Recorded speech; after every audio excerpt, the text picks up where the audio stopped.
están, entre otros, Macaco, Don Berna y Salvatore Mancuso, a quien tenemos en este momento al aire. Me da gusto tenerlo, bienvenido. Vanessa, muy buenos días. Un saludo especial para usted, su equipo de trabajo y para todos sus seguidores.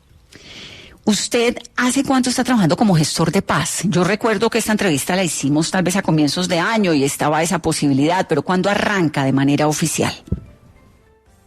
Bueno, desde que estaba en Estados Unidos, antes de regresar a Colombia, fui nombrado gestor de paz por el señor presidente de la República, por el gobierno nacional, y luego se han ido renovando esas resoluciones que finalmente incluyeron 15 gestores más, en total 16. Sí. Y entre esos 16, por supuesto, está usted, está Hernán Giraldo, está Rodrigo Tovar, está Diego Fernando Murillo, entre otros. ¿Y arrancan oficialmente a trabajar cuándo? Bueno, hemos estado trabajando en el tema. De hecho, nos reunimos hace un mes largo en Valledupar. Acordamos con el gobierno, con el ministro del Interior y la directora del DAPRE y algunos representantes, un representante de la oficina del Alto Comisionado, adelantar una agenda concreta ya validada políticamente para cerrar el proceso de Ralito y que ahora requiere las formalidades administrativas para que iniciemos su implementación, que incluyeron los acuerdos de esas gestorías: socializar la verdad ya vertida en las diligencias de justicia y paz, democratizarla para que llegue a territorios y víctimas que nunca han tenido acceso a ella. No es una verdad nueva ni extrajudicial, está en sentencias, en versiones libres y decisiones judiciales que el país no conoce plenamente. El país tiene derecho a conocer esa verdad, en especial las víctimas que nunca han podido acceder a los expedientes judiciales. No todas han tenido acceso a esa información. La defensora insinúa que vamos a producir nuevas verdades. Eso no es cierto. No hay una sola verdad nueva que no haya sido dicha en las diligencias judiciales. También acordamos acciones humanitarias, ayudar en la búsqueda de personas dadas por desaparecidas, el saneamiento de información para la reparación de las víctimas, identificar los bienes que entregamos en su momento al Estado colombiano para la reparación de las víctimas que se han desafortunadamente desaparecido en manos del Estado. También acordamos ayudar al Estado con recomendaciones para corregir fallas estructurales de justicia y paz, y finalmente acompañar al gobierno, asesorarlo en los diálogos sociojurídicos en los cuales el gobierno considere que con nuestra experiencia alguno de nosotros podemos ayudar. Así que estamos listos realmente para empezar, Vanessa. Solo falta que el gobierno expida las resoluciones operativas que habilitan la ejecución de la agenda que desarrollamos en concreto el mes pasado en Valledupar. Entendido. Entonces, con esta resolución, que es la del 21 de septiembre, lo que hay, digamos, inicialmente es la designación y luego arrancarían a trabajar. A la defensora, con sus argumentos, le pide al Consejo de Estado que tumbe ese nombramiento. Pero, digamos, usted ha sido bien activo, señor Salvatore. Usted ha participado, ha hablado, incluso el tema de las tierras, etcétera, pero los demás, ¿qué han hecho? Entre ustedes hablan, logísticamente, ¿eso cómo funciona? Entre ustedes hablan, dice que no hay una verdad que se vaya a conocer. Entonces, ¿qué es? ¿Es un tema de apoyo a qué? De cuando me dice que socializar, que democratizar, que en términos prácticos, ¿qué es lo que van a hacer? ¿Para qué necesitan ser gestores de paz? Bueno, lo primero que debemos saber es que ser gestor de paz significa cumplir con obligaciones pendientes, hacer un balance técnico de estos 20 años que tiene este proceso de estar vigente para cerrar ese proceso de paz de Ralito, que llevó a la desmovilización de más de 32.000 combatientes, casi el triple de combatientes que tuvo la FARC, y evitar la repetición de la violencia. Aquí hay algo muy importante que el país debe saber, y es que aquí no hay ningún beneficio directo por ser gestores de paz, ninguno. La gestoría no reduce penas, no modifica sentencias ni altera obligaciones judiciales. Es una función humanitaria y técnica. Y aún si alguien planteara la idea de beneficio, habría que recordar que nuestro proceso fue diseñado para ser transicional, aportar verdad, pagar una sanción privativa de libertad y reparar a las víctimas en un periodo máximo de 8 años de cárcel y 4 de libertad prueba. Ese es el principio de legalidad y de estricta temporalidad del proceso. Esa era la arquitectura legal.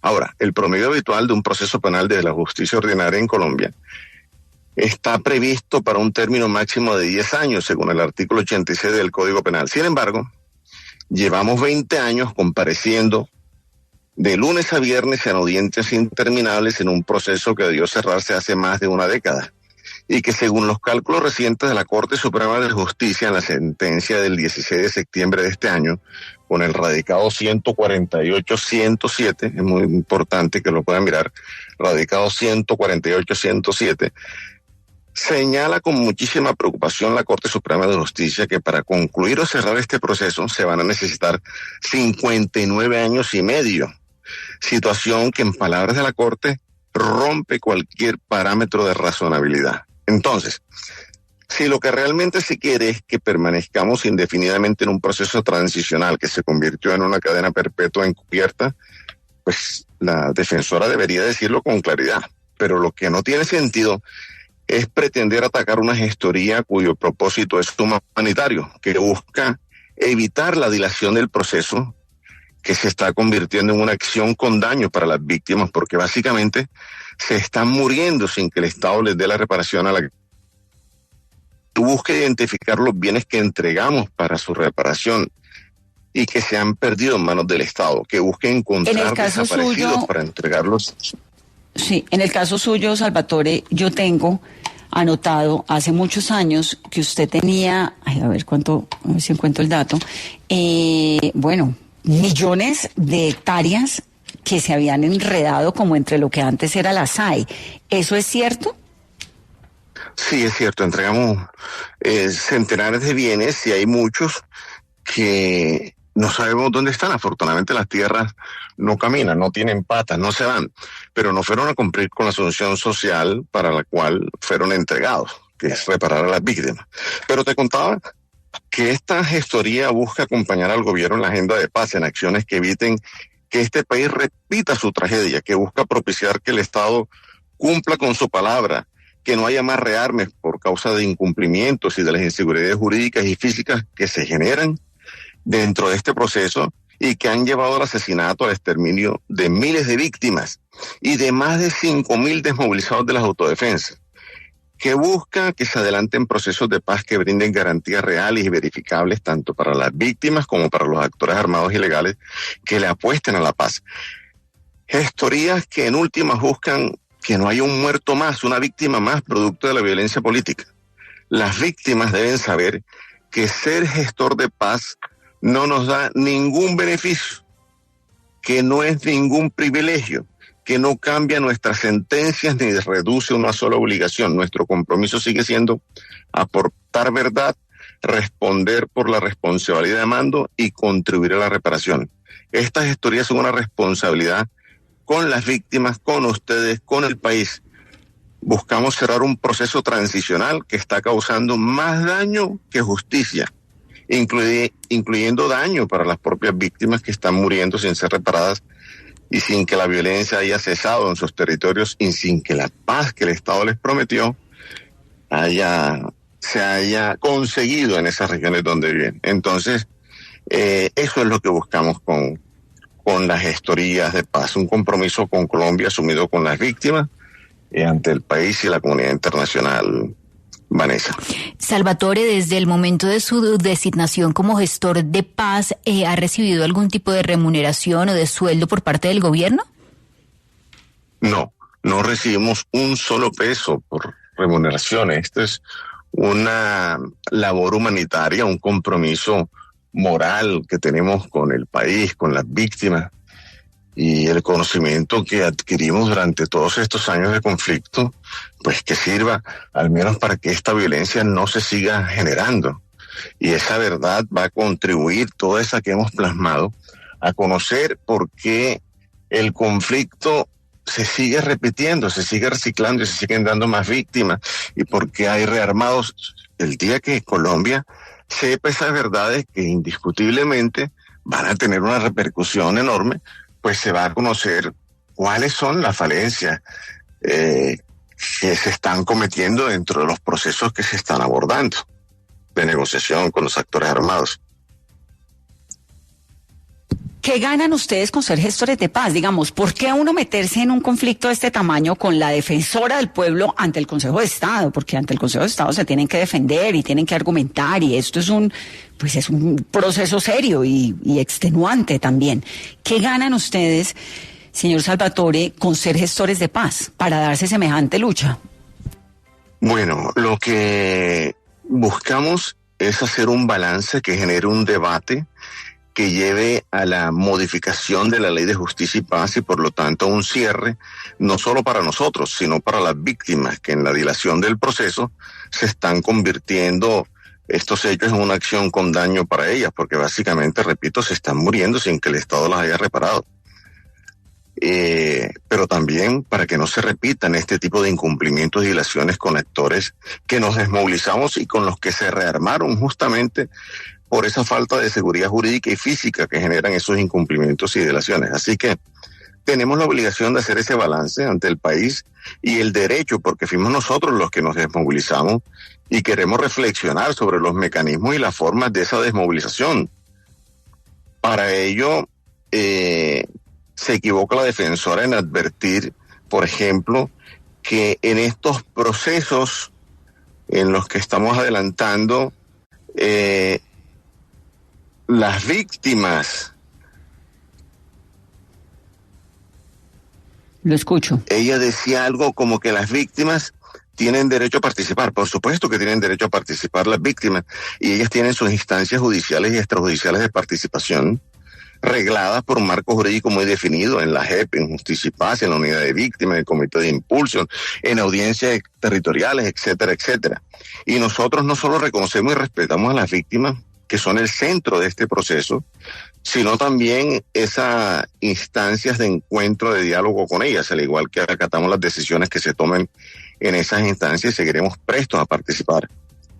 Señor Mancuso, ¿ustedes tienen algún tipo, usted por ejemplo, tiene algún tipo de influencia sobre el Clan del Golfo en este momento, a propósito de que ellos están llevando unas conversaciones dentro de este contexto de la paz total con el presidente Petro? ¿Tiene alguna injerencia sobre los comandantes, sobre las decisiones que puedan tomar o los compromisos que puedan tener en cuanto a desmovilización y desarme? No, ninguno. Yo no tengo ningún tipo de injerencia con ellos. De hecho, desde la oficina del Alto Comisionado, en algún momento estuvimos hablando con ellos para nuestra participación, en lo que pudiésemos colaborarle, le ofrecimos nuestra ayuda, nuestros servicios, pero definitivamente no aceptaron esa ayuda por parte mía particularmente. Le voy a cambiar el tema porque, el tema de fosas, yo creo, no sé si estoy equivocada antes de que cambiemos de tema, pero en Colombia, pues en esa época atroz del paramilitarismo y con tantas violencias atravesadas, hay todavía gente desaparecida, miles de desaparecidos. ¿Qué tanta información puede tener usted y sus compañeros ex paramilitares dentro de esta gestoría de paz para ayudarle a la gente a eso, a encontrar a sus desaparecidos? Justamente ese hace parte de los compromisos que adquirimos como gestores de paz y que desarrollamos en la agenda del mes anterior a ese mes largo en Valledupar. El compromiso de buscar personas desaparecidas durante el transcurso del conflicto armado. Ahora como gestores podemos contactar a miembros de autodefensa que se rearmaron por estos motivos de inseguridad jurídicas y físicas y otros que llevaron al asesinato de muchos de ellos. Y como gestores podemos contactarlos. Hemos contactado a varios de ellos y hemos podido reconstruir la ubicación, el dato exacto de dónde se encuentran miles de desaparecidos. Y esto de verdad que va a llevar a que las víctimas encuentren un poco de paz y un poco de calmar ese sufrimiento que le causamos nosotros durante el transcurso del conflicto armado con la desaparición de sus seres queridos. La cifra que me estaba faltando que tenía suya era 110 millones de dólares en bienes que se perdieron en algún momento en lo que antes era la SAE. Son muchos millones de dólares los que se han desaparecido, que tienen el costo de esos bienes y que deben ir a parar a las víctimas para su reparación. Estamos listos para iniciar esas labores y estamos listos para buscar a las víctimas dadas por desaparecidas. Estamos esperando que desde la oficina del Ministerio... ¿Lo perdí? Lo estoy perdiendo, Carolina. Debe estarse moviendo. Sí, creo que iba en carretera, Vanessa, la señal al principio no estaba muy bien, por eso hemos tenido algunas intermitencias en la llamada. A ver si puedo recuperar esa comunicación que me queda. ¿Allí lo tengo? Sí, aquí estamos. Vale, listo. Entonces quedan bienes por muchos millones de dólares que aún no están recuperados. Le quiero hacer una pregunta sobre el tema de la querella que usted tiene con el expresidente Álvaro Uribe por el caso del Roble. El caso del Roble es que al alcalde del Roble en su momento le retiran su esquema de seguridad, sus escoltas y termina asesinado. ¿Usted se retractó en una declaración que hizo sobre lo que había dicho previamente, y es que tenía una acusación contra el expresidente Álvaro Uribe? Es muy importante que el país tenga absoluta claridad y precisar que aquí no existe retractación alguna. Retractarse es admitir la ansiedad y asumir consecuencias penales. Y que no es caso de a nada de lo declarado por mí en Justicia y Paz ni ante la JEP. Ninguna de mis declaraciones han sido lo que hice, como lo exige la justicia, fue una precisión, una aclaración técnica sobre el alcance de mi testimonio. Yo relaté hechos con base en la información que recibí de mis subalternos y esos hechos se materializaron en operaciones reales que hoy son parte de sentencias en firme.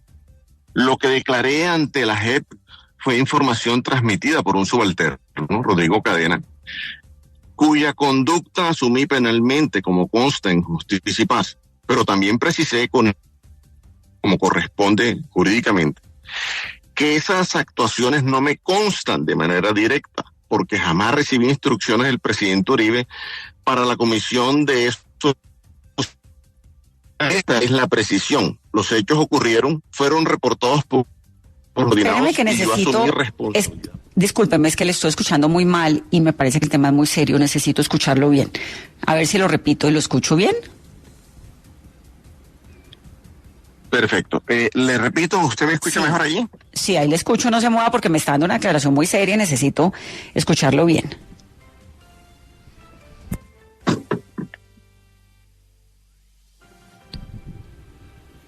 ¿Me escucha? A ver si lo tengo. Bueno, me quedé con el titular, que no era una retractación por esa querella que tienen por el asesinato del alcalde del Roble. A ver si lo puedo recuperar. Me está reconectando. Entonces son dos cosas, Carolina. Por un lado, el tema de la gestoría de paz. Él argumenta que tienen un proceso de socialización de verdad. Lo de las fosas me parece importante, que tienen mucha información sobre desaparecidos que aún hay en Colombia y que ellos tienen esa información y que por eso su trabajo como gestores sociales es importante. Dice que se perdieron millones de dólares en bienes y en tierras, ¿no? Habla de, yo le preguntaba si son 110 millones de dólares, porque esa es la cifra que tengo, me dice que es mucha plata, que son muchos bienes, que son muchas tierras las que están perdidas en lo que antes era la SAE, cuando los exparamilitares entran al proceso de Ralito y entregan todos esos bienes y esos territorios. A ver si lo puedo recuperar para terminar la entrevista. Vanessa, ¿no? además que es importante y ellos reiteran la molestia a la defensora del pueblo. Yo quería preguntarle si podemos más adelante si estarían dispuestos en calidad de gestores de paz y en aras del compromiso que ellos tienen con encontrar verdad, con garantizar la implementación de la paz en Colombia, si se quieren sentar con la defensora. Pues sí, a ver qué ocurre. Pero déjeme, entonces voy a la pausa rápidamente, lo recuperamos y regresamos. 10:38. El corredor Buenaventura Lobo Guerrero Buga es el hogar de especies únicas. Un magnífico lugar para el avistamiento de aves que se suma a la vitalidad de la laguna de Sonso y el río Cauca. En la concesionaria Unión Vial Camino del Pacífico entendemos esta riqueza. Por eso nuestro trabajo es también proteger y preservar estos pulmones de nuestra región. Un compromiso que construye y cuida la vida. Somos un proyecto de la Agencia Nacional de Infraestructura ANI. En Servientrega, evolucionamos para hacer entregas en otras dimensiones. Servientrega, mundo de soluciones, presenta la hora en Caracol Radio. 10 de la mañana, 38 minutos. Oye, tus ventas online están creciendo un montón. ¿Cuál es el secreto? Empecé a entregar contra entrega con Servientrega. ¿Y eso te ayuda tanto? Claro, mis clientes confían más, compran sin miedo y yo recibo mi dinero seguro, sin enredos. Eso sí es vender con confianza. Asegura tu dinero y tu envío. Hazlo contra entrega con Servientrega. Servientrega, mundo de soluciones. En Carulla y Éxito no hay Navidad como la nuestra. Todos los martes disfruta 30% de descuento con cualquier medio de pago en frutas y verduras. Compra la frescura que te gusta al precio que quieres. Válido todos los martes hasta el 31 de diciembre de 2025. 8.000 kilos disponibles cada martes. Aplican términos y condiciones. La receta del amore es molto simple. Imagínate viajando a Verona, la más romántica ciudad de la Italia.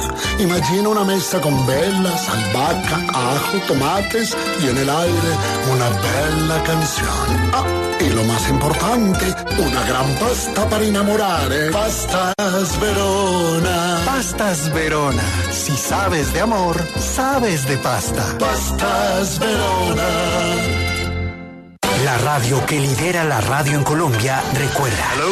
Hello, this is Joe Biden, the late Joe Biden. I was supposed to have called in a few minutes ago. I got tied up on another show. Is it still appropriate to talk to Julio? Señor expresidente de México, Salinas de Gortari, bienvenido a Colombia. Muchas gracias y me da mucho gusto a través de Radio Caracol mandar un saludo muy respetuoso. Es un honor saludar al expresidente Jimmy Carter. Good morning. I understand the complexity of the problem, the difficulty. Señor coronel Hugo Chávez, en Venezuela, muy buenos días. Buenos días a todos ustedes, buenos días los amigos y los compatriotas de Bogotá, de Colombia. A esta hora saludamos al señor presidente de los Estados Unidos, Barack Obama. Signal, Mr. Cristo is on the line. Yes, I'm online. Mr. Cristo. Yes, sir. Can you hear me okay? Yes, I can hear you okay. Very well, sir. Are you ready to come for the interview? Yes, I'm ready, sir. All right, sir. The next voice you hear will be the President of the United States. Thank you. Julio. Mr. President. How are you? Fine, thank you. 1 week to go. How are you sleeping? You know, I'm sleeping just great because I'm working so hard during the day that when my head hits the pillow, I'm out. W Radio ha estado junto a ti en las horas que marcaron la historia del mundo.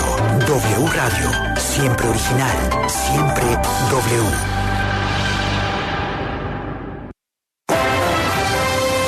Estás escuchando 10 AM. Son las 10:41 de la mañana. Estamos hablando con Salvatore Mancuso. Tuvimos un inconveniente en la comunicación, pero creo que ya lo tengo, ¿verdad? Salvatore, ¿me escucha? Perfecto, sí. No, pero yo no lo escucho a usted.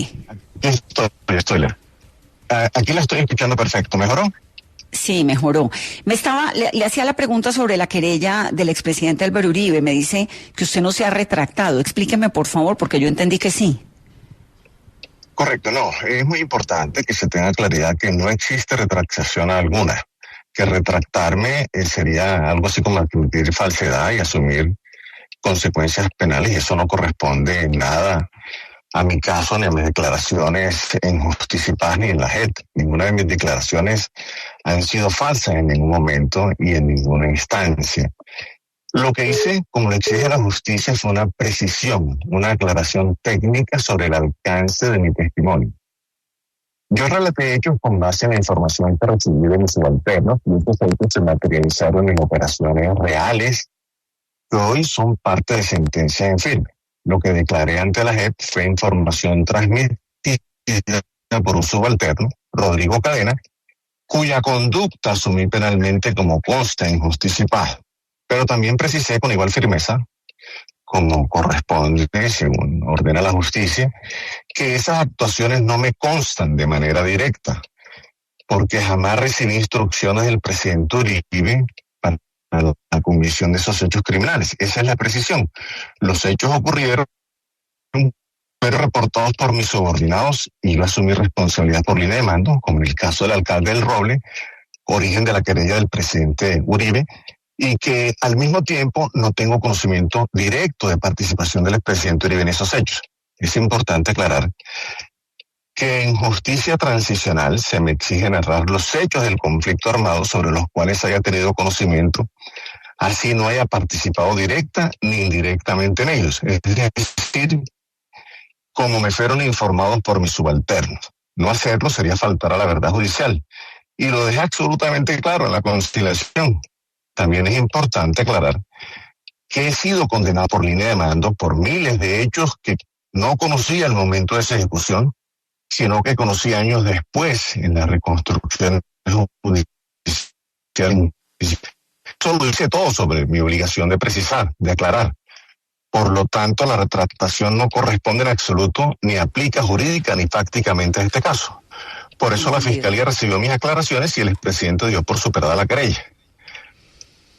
Entendido. Me queda última pregunta porque como le perdí la señal, ¿quién es o qué institución es la responsable de devolver las tierras robadas? Esas tierras y esos bienes por 110 millones de dólares que usted dice que entregó y que están robados o desaparecidos, pues que no desaparecidos porque las tierras están allí, pero pues que se las robaron.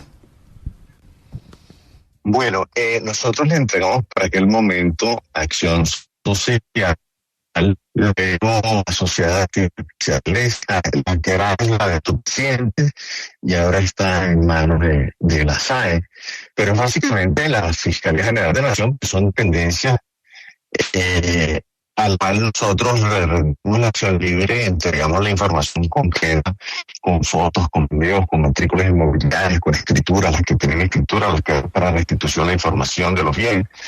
Así que está en manos de ellos. Esa es una de las labores que tenemos pendientes por realizar en los compromisos que acordamos hace mes largo en Valledupar, que estamos esperando el banderazo, el visto bueno, las resoluciones para poder empezar a trabajar en estos temas desde el DAPRE, el Ministerio del Interior y la Oficina del Alto Comisionado. Entendido. Le agradezco mucho por estar aquí con nosotros en esta conversación, señor Mancuso. A usted, muy amable, un feliz día para todos. Muchas bendiciones.